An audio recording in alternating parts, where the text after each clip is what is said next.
குடிகாரன் செம போத. அவன் ஒரு ஞானியை தேடி சென்றான்.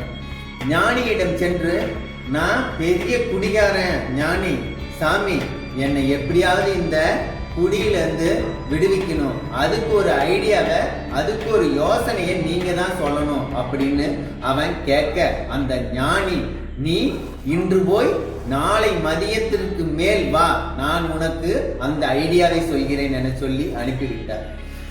சொன்னது போலவே அவன் நாளை மதியத்திற்கு மேல் வந்தான்.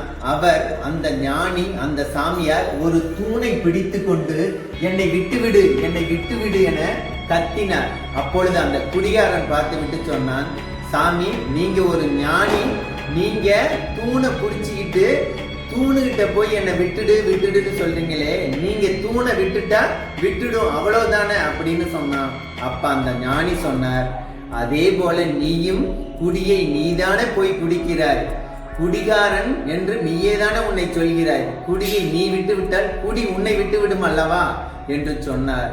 குடியை குடிகாரன் விட்டால் ஒழிய உண்டு, இல்லையே அவனை எவராலும் திருத்த முடியாது.